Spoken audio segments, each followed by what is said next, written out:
Authorities in Jacksonville, Florida are investigating what happened during a February traffic stop in Jacksonville, Florida, in which a young black man was punched in the face by a police officer. This is now the viral video William McNeil Jr. posted of the incident. As you can see, an officer shatters the driver's side window before punching McNeil, then dragging him out of his car. McNeil, who was arrested and pled guilty to resisting an officer and driving with a suspended license. But the Jacksonville Sheriff's Department released a body cam video of the incident, saying McNeil received several warnings before that altercation. And in a statement in the arrest report, Officer Donald Bowers says, quote, the suspect was reaching for the floorboard of the vehicle where a large knife was sitting. We should note that Officer Bowers had 5 previous complaints, according to police records. 3 of them resulted in either counseling or a reprimand. Joining me now is William McNeil Jr. and Attorney General of Black America, Benjamin Crump, who is representing him. William, thank you for coming on. I know it's been hectic the last few days, but I thank you for agreeing to come on our show. Tell us what happened in the minutes before you were pulled over. Before I was pulled over, just got in the car, put my headlights on, which I didn't even need them on, and put on my seatbelt and drove off on like 10 feet just to get pulled over. Now, Attorney Crump, what does justice look like for you in this case? What is your client seeking? Well, Reverend Al, thank you for having us because this is an important matter.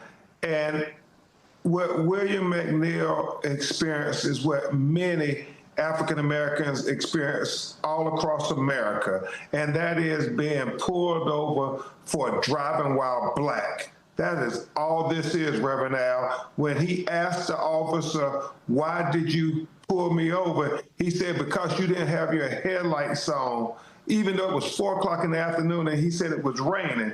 But Reverend Al, you can see, as my co-counsel Harriet Daniels and I keep articulating, all of the officers who came to the scene, none of them had their headlights on either. So what it is, Reverend Al, is driving while black, simple and plain.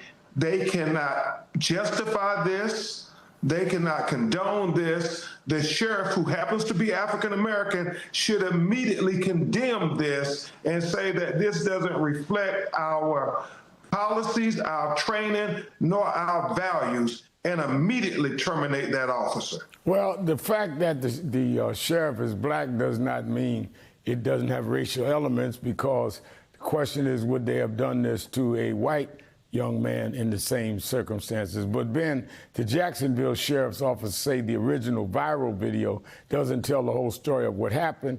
We showed the footage police released from before McNeil was pulled from the car. What's your response to critics who question how your client handled the stop? He did plead guilty to resisting an officer without violence. Yeah, and we take exception to that, Reverend Al. But when you think about what really happened here, William McNeil being detained, as I've articulated previously, is a 21st century Rosa Parks moment. That's where you have Black Americans are just tired of having our civil rights disrespected, our humanity disrespected. And so what did William do? He simply said, because he has a constitutional right against a Fourth Amendment prohibition against unlawful searches and seizures, he said, why did you stop me? And then when it was obvious the officer was lying, he said, I want to see your supervisor. That's it. He remained calm. His demeanor was better than any of the officers who came on the scene.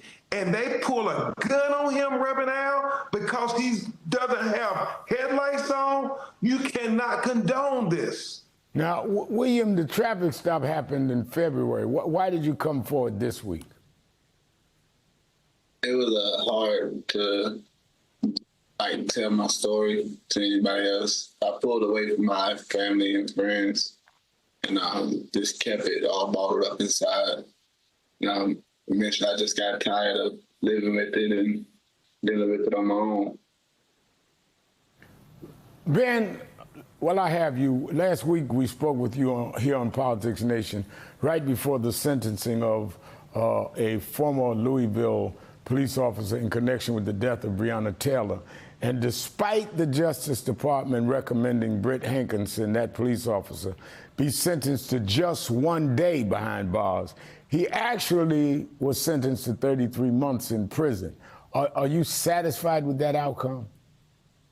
Well, Reverend Al, we're not satisfied with it, but we know that the Trump administration came literally arguing for the police officer to be exonerated. And thank God for the judge who said, no, a jury convicted him of a crime and there has to be accountability because Breonna Taylor life matter, Black women lives matter. And I want to thank you publicly for championing Breonna, even when people started to forget about her.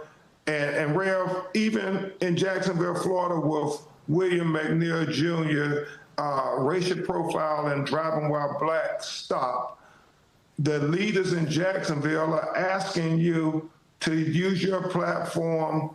You're our civil rights leader in America. Please come to Jacksonville and speak to this issue because it's an issue that goes far beyond William. And I'm so proud of this college student at a historically Black college, no criminal history, the best we have to offer for following the advice of the talk. He followed the talk. And you look at that video, Black parents give their children the talk. William did it perfectly, and he still got brutalized. Well, I've been talking to Bishop Rudy McKissick and others in Jacksonville, and I certainly am very inclined to come. And William went to Livingstone, and my COO, Reverend Malcolm Bird, went there. So, William, we have a connection that way. Talk very soon.